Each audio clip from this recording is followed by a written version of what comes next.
right now we have the entrenched energy monopolies and cartels. You know, we have OPEC and we have the 7 sister oil companies that control all the oil and energy. But what people have to understand is that the people who run the energy business in this world, which is the biggest business on the planet, turning over $4 to $5 trillion a year, it's bigger than guns and drugs, it's bigger than defense. They control the newspapers, they control the governments. But these companies are so big that they regulate the government, which regulates them. It's not free. Nothing is free. But cheap and efficient energy exchange is a viable concept. Now I say that everything in this universe is free energy. It's been dreamed of for hundreds of years that somewhere, someplace, as Tesla said, man will hook his machinery to the very wheelwork which drives the universe itself. The history of science is the history of the suppression of great inventions. A few classic stories. Nikola Tesla.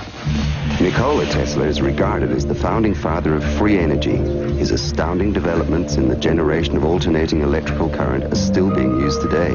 His most notorious project involved the transmission of wireless electricity into the atmosphere, which allowed for unlimited power to be freely accessed by everyone.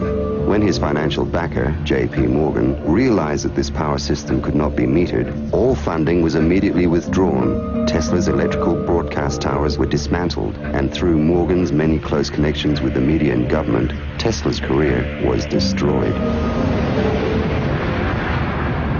In 1977, Bruce De Palma unveiled the first prototype of the N machine, an electrical generator which uses rotating magnets to generate up to 5 times more power than it takes to drive it.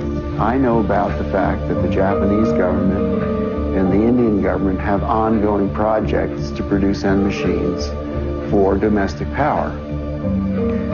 My partner is Paramahamsa Tiwari, who is the director of the Nuclear Power Corporation of India, which operates all the nuclear plants in India.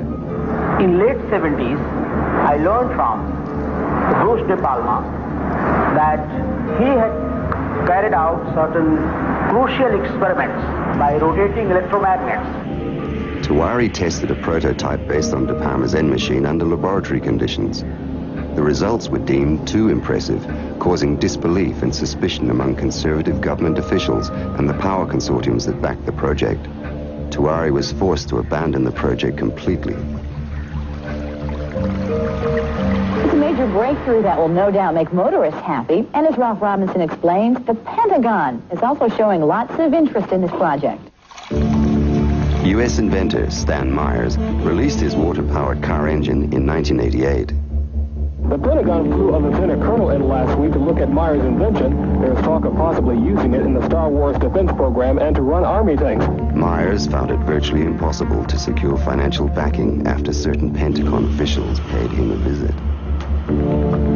A number of similar inventions were developed and tested all around the world. My best friend was killed over this matter.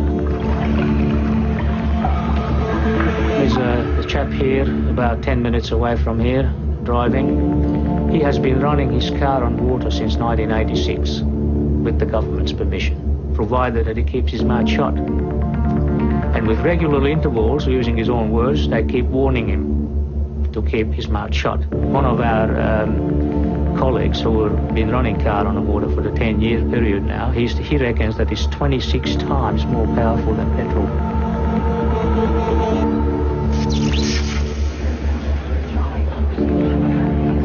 If you invent a better mousetrap, the world may beat a path to your door. If you invent a free energy machine, there'll be a path beat to your door, but you don't want those people there.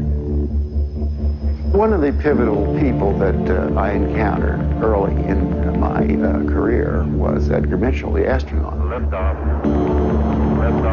Edgar J. Mitchell, an Apollo mission astronaut, founded the Noetics Institute in Southern California. The Institute's charter was supposedly to develop alternative energy systems by attracting inventors from all over the country. Mitchell became extremely interested in De Palma's N machine.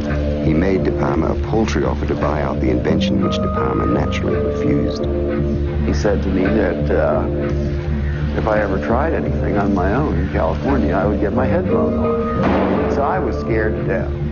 The CIA operates through various very innocent-looking fronts to find out what people are thinking and what they're inventing. Now, what's more innocent than a benign institute founded on transcendental principles to help New Age inventors bring free energy into the world?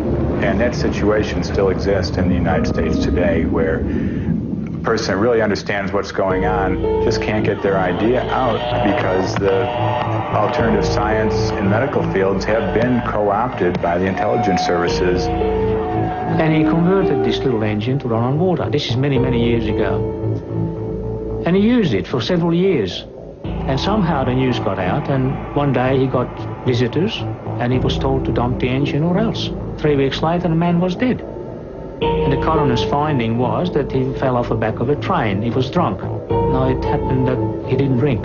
Even Dr. Townsend T. Brown, the electrogravitic research scientist, has on his 16-millimeter film of his lab tests, which we've got here, he has guys with the black suits and black hats come into the place. You can see where the legends come from. I mean, these guys come in and they look like, you know, bad Bart to black man. I mean, it's classic, and these things do happen.